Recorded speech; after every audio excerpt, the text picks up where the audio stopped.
ഓം നമോ നാരായണായ.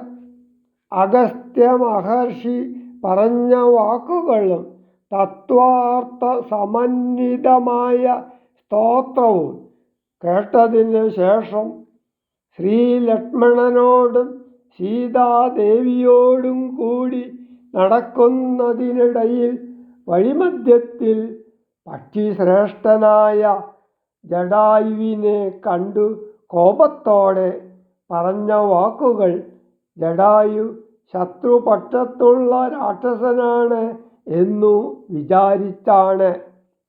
ശ്രീരാമന്റെ വാക്കുകൾ കേട്ടു ജടായു ഭയപീഡിതനായി.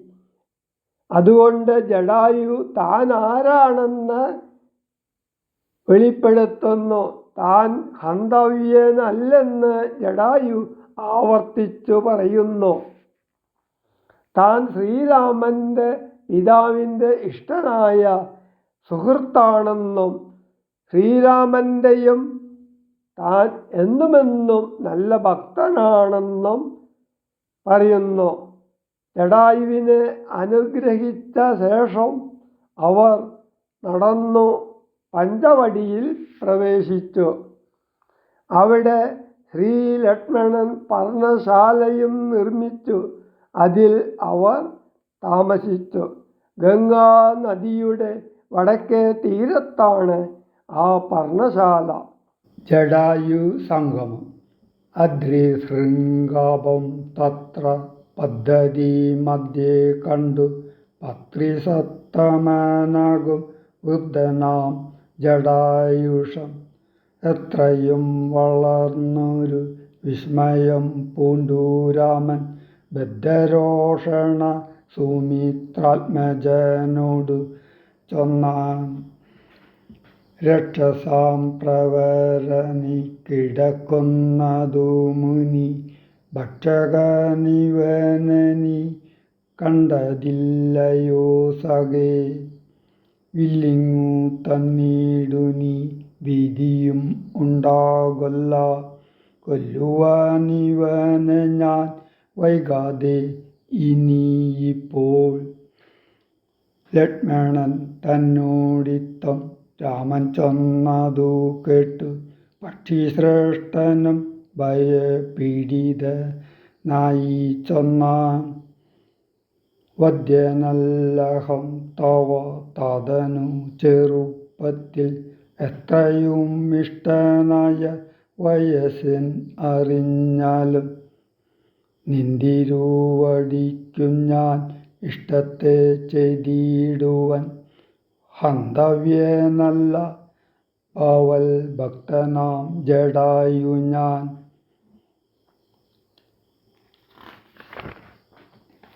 എന്നിവ കേട്ടു ബഹു സ്നേഹമൾ കൊണ്ടു നാഥൻ നന്നായ ശ്ലേഷം ചെയ്തു നൽകിനാൻ അനുഗ്രഹം. എങ്കിൽ ഞാനിരിപ്പതിനടുത്തു വസിക്കനി സങ്കടമിനിയൊന്നു കൊണ്ടുമേ നിനക്കില്ല. ശങ്കിച്ചേനല്ലോ നിന്നെ ഞാനതു കഷ്ടം കഷ്ടം. കിങ്കരപ്രവരനായി വാഴുക മേലിൽ ഭവാൻ. പഞ്ചവടി പ്രവേശം. എന്നരുൾ ചെയ്തു ചെന്നു പൊക്കിതു പഞ്ചവടി തന്നിലാമാറു സീതാലക്ഷ്മണ സമേതനായി. പർണശാലയും തീർത്തു ലക്ഷ്മണൻ മനോജ്ഞമായി. പർണപുഷ്പങ്ങൾ കൊണ്ടു തൽപ്പവും ഉണ്ടാക്കിനാൻ. ഉത്തമ ഗംഗാനദിക്കുത്തര തീരെ പുരുഷോത്തമൻ വസിച്ചിതു ജാനകീദേവിയോട്. കദളി പനസാമ്രാദ്യഖില ഫലവൃക്ഷാവൃത കാനനെ ജനസമ്പാദ വിവർജിതേ. നിരുജസ്ഥലെ വിനോദിപ്പിച്ചു ദേവി തന്നെ ശ്രീരാമൻ അയോധ്യയിൽ വാണതുപോലെ വാണാൻ ഫലമൂലാദികളും ലക്ഷ്മണൻ അനുദിനം ഫലവും കൊണ്ടുവന്നു കൊടുക്കും പ്രീതിയോടെ.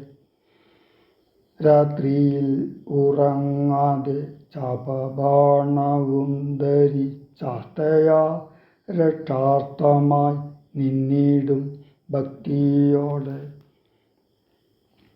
സീതയെ മധ്യയാക്കി മൂവരും പ്രാതകാലേ ഗൗതമി തന്നിൽ കുളിച്ചർഘ്യവും കഴിച്ചുടൻ പോരുമ്പോൾ സൗമിത്രി പാനീയവും കൊണ്ടുപോരും. വാരം വാരം പ്രീതി പൂണ്ടിങ്ങനെ വാഴും കാലം